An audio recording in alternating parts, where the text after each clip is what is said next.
Hey, hello everyone. This is Diana Castillo from moneymakerarea.com, and in this video I have a super special, amazing, ultra powerful guest. Her name is Marissa Romero. I'm pretty sure all you guys know about her.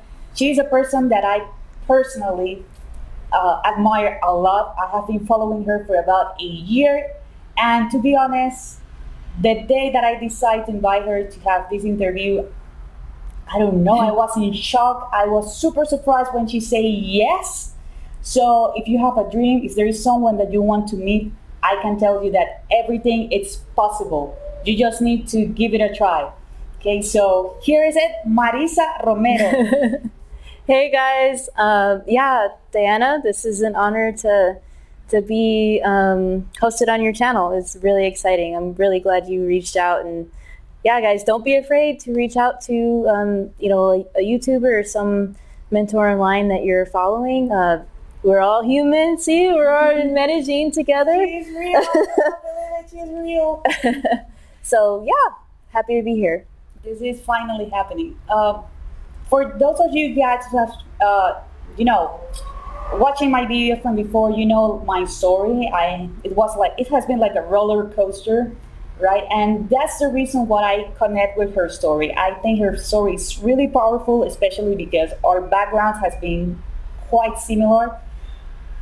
If you guys don't know, she's an amazing affiliate marketer, but she was in dropshipping before. And I'm curious, you were pretty successful with dropshipping, what people consider successful, but you decide to quit and being a full-time affiliate marketer. Why did you decide to do that change? Yes, well, I decided to let e-commerce go because it was very stressful. There's way more moving parts with e-commerce than with affiliate marketing. I mean, you have your customer service, fulfilling orders, you have to deal with the vendor.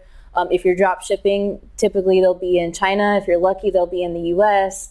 And Facebook ads, that's a huge variable that we can't control.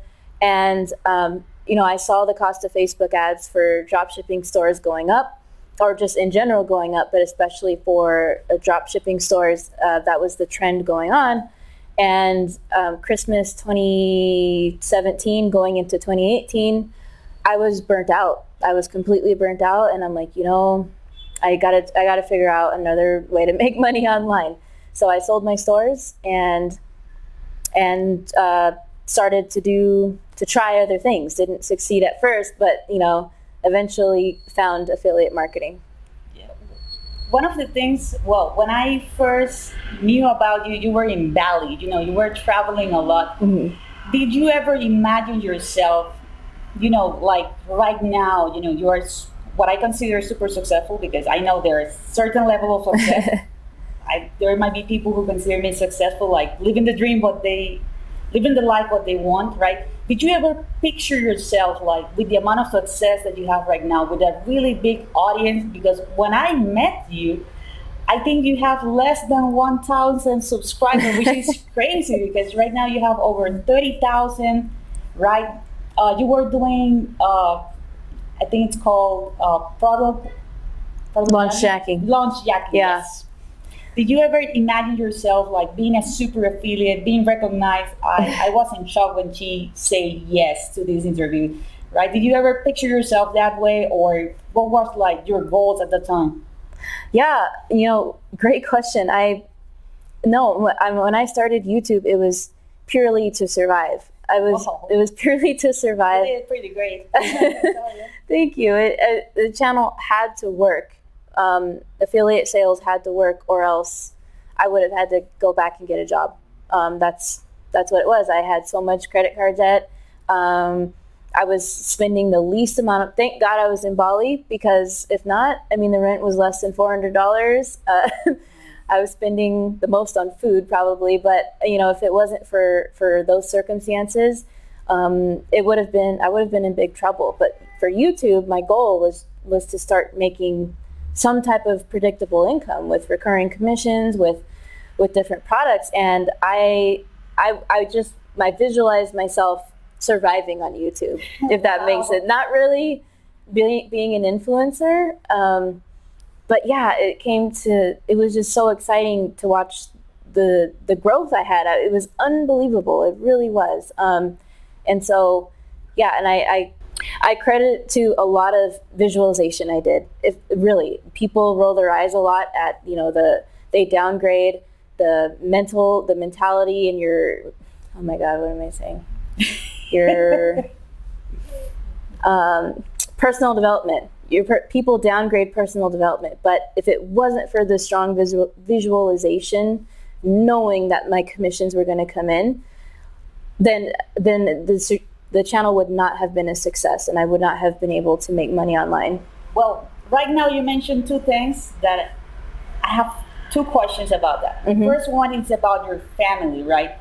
Sometimes our parents really don't understand how we actually make money online. This concept, it's kind of, I don't know, different, Yes. And the other thing is about the branding, How important do you think is branding to be successful online? And how do you explain to your family and friends like, hey, I'm here, I'm making money online, so they can understand what you are actually doing?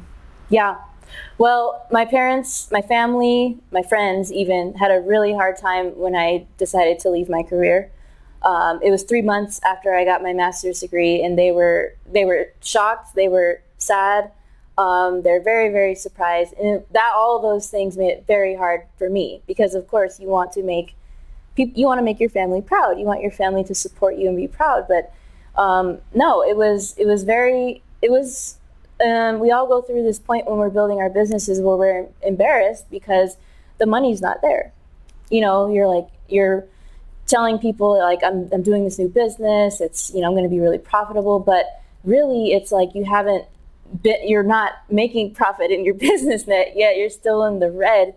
And that when they ask you, like, oh, how's that online business thing going? And you're like, great, yeah, it's going great. So that was tough to get past. But when you start to make your first commissions and you finally get to tell your friends and family about your results, it's pretty easy to explain. Well, for affiliate marketing at least. I mean, it's like in the department stores with JCPenney, the people that work there, if they sell anything, they get a commission. It's been the oldest business model for forever, right? And so once they just realize that it just went online, it's the same exact thing, right? Referral programs, be in our partner program. All companies have this type of marketing, but it's just really a lot easier online. What was part 2 of that question? About the branding. Do you think branding is important? Yeah, and that was the other thing. Once I realized that having an audience was the key to all this, whether you have an audience traffic to a blog, a big Pinterest, a big Instagram, a big YouTube channel, that gives you the authority for people to naturally come and trust you and to build a relationship with you.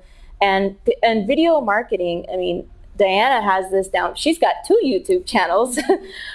Video marketing, I know you've seen, is second best to meeting somebody in person, right? Yes. Because they get to know you through video. They get to know your voice, your personality. I feel that. Mm-hmm. I'm guilty on that one. Yeah. So an audience is everything. It's very, very powerful. Yeah, that was my concern. Like, why did you decide to go into YouTube rather than be blogging? When I get started, I was blogging, and one of the things that I mentioned on my previous video is that I'm not blogging anymore because for me, it's so much time consuming to write a great article. I mean, a 1,000 words article. And at the time that I decided to go back into the online business and do affiliate marketing, in my case, I didn't have the time because I was on my regular 9 to 5, and then I have to do this like a side hustle. But why did you decide to do and start right away with YouTube, or did you have a blog before? No, honestly, I knew that with YouTube, the SEO is much easier to rank. Excuse me. The SEO on YouTube is much easier to rank than with a blog on Google, because I've heard, I don't know for sure, but it could take you years to rank on the first page of Google, as opposed to being able, once you get a certain amount of subscribers and get more traffic to your channel, you can rank a lot of things on the first page of YouTube. the keyword research, and all the keywords are more in your favor with YouTube. There's small channels that can rank on the first page, whereas a small blog can't, right? On the first page of Google. So, but one of my first mentors online, it was a YouTube marketer. And that's where this kind of the seed got planted. But I quit the first time around. I quit back in 2016. I was like, this is too slow. I don't want to do it. I feel stupid. I have no views. That one as well. I quit the first time. But then I started to notice, the reason I started up was because of what I saw with the success his channel was getting. I'm like, wait a minute. So all he's doing is sharing value and, being consistent and uploading a lot and just sharing what he learns and then giving a call to action to a product he's promoting. I'm like, I could do that. Anyone could do that. It's really, that's what's cool. And really you could build, I strongly believe YouTube is the platform that helps any business, aside from online marketing, just any business you have. I mean, I saw a channel the other day. They have a channel around how to open a brick and mortar business. I mean, they're a bakery, and they're teaching other people that want to start a bakery or to start another local business how to do it. I mean, it's powerful. Yeah, it's really, really powerful.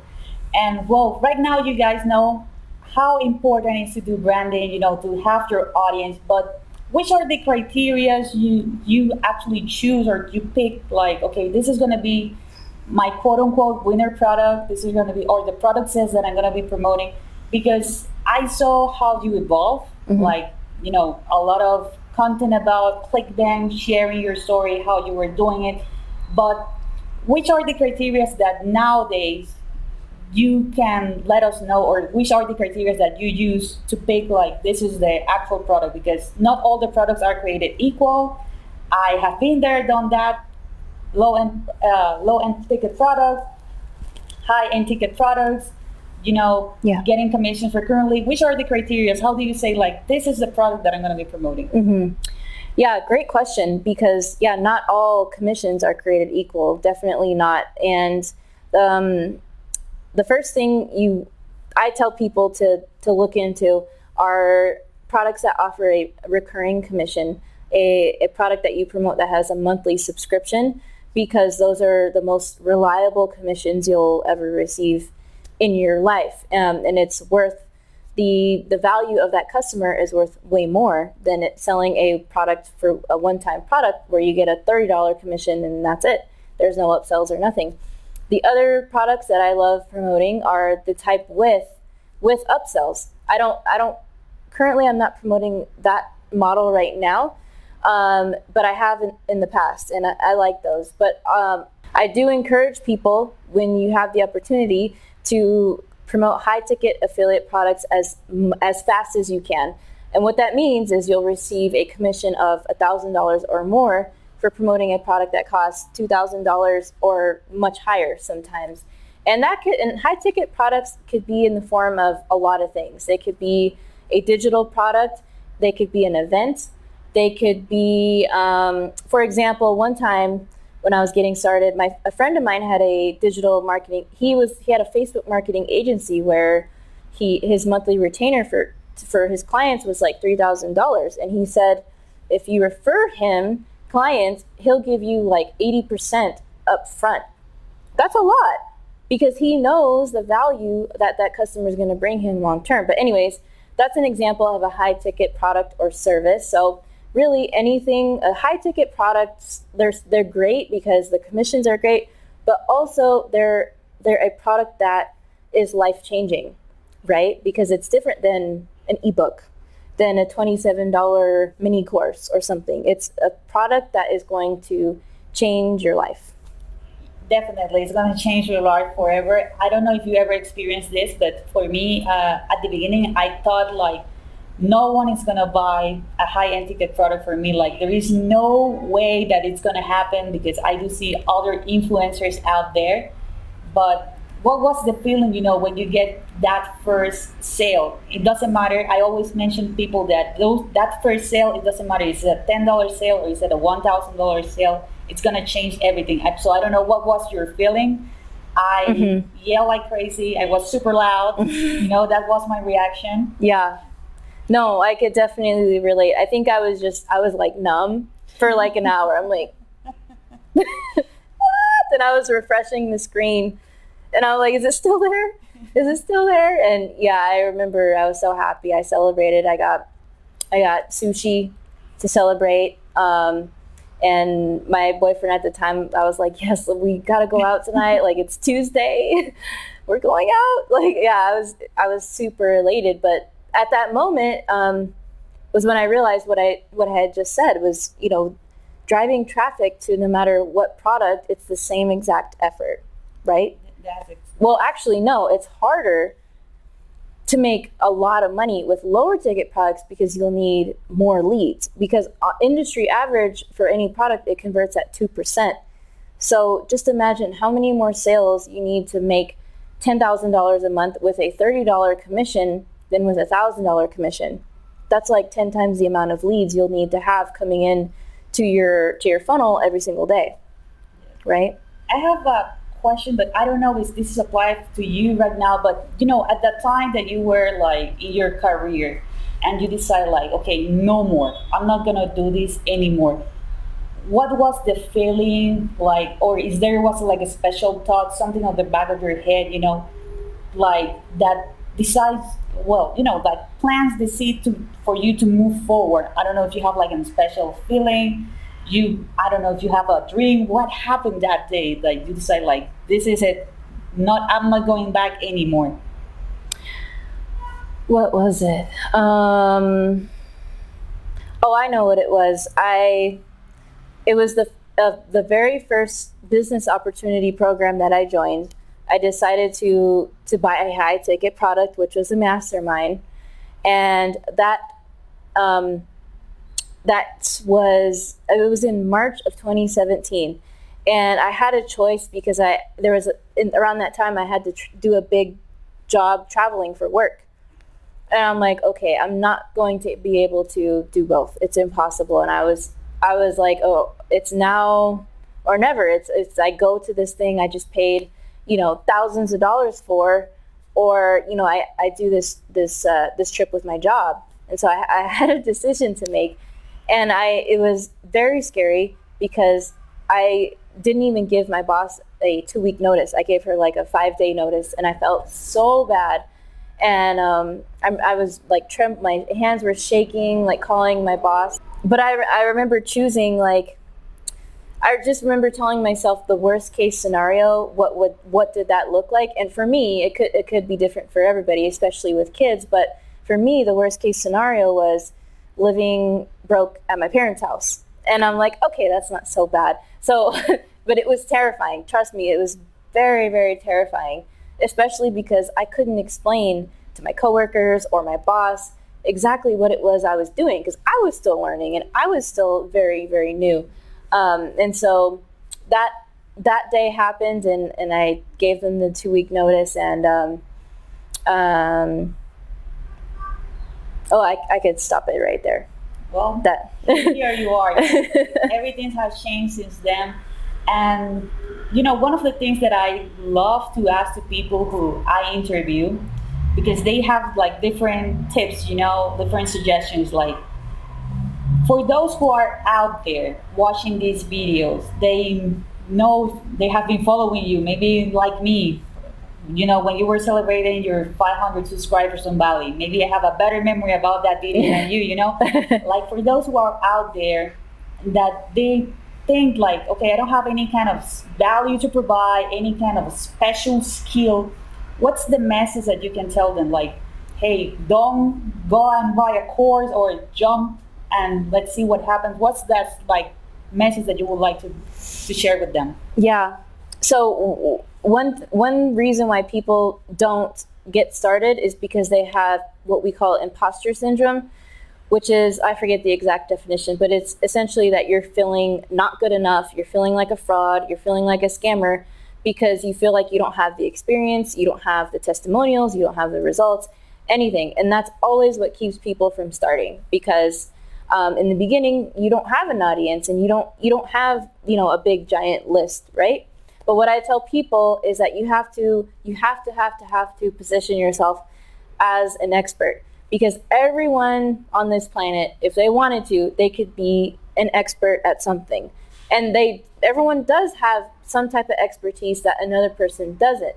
So what I mean by that is, in the beginning, you're going to have to position yourself on a platform like YouTube or Instagram, and you're just going to share your journey. You're going to document your journey, because by you doing that, you are positioning yourself as the expert, because there are people that are doing absolutely nothing. And if you figure out first how to build a sales funnel, if you figure out first how to get 30 leads into your autoresponder, if you figure out first how to get your first, 50 subscribers on YouTube, whatever it is, those are accomplishments that so many other millions of people have not done or do not know how to do.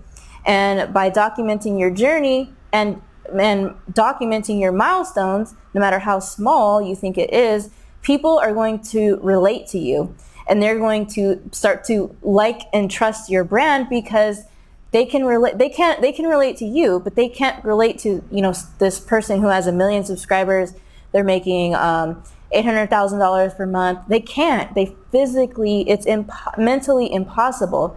So that is why it's so important to realize that the first step to all of this really is positioning yourself as the expert, and to start doing and to start documenting what you're doing. Yeah, I can tell you that this is a reason why I connect with her, because she was documenting at her time her journey, and I think that was really, really powerful and the easiest way to connect with someone, because at the end of the day, we are all real.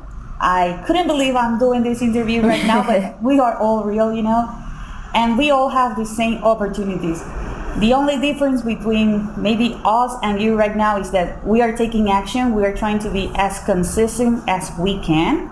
And talking about consistency, you travel a lot.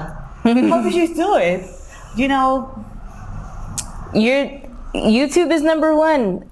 Content creation is number one.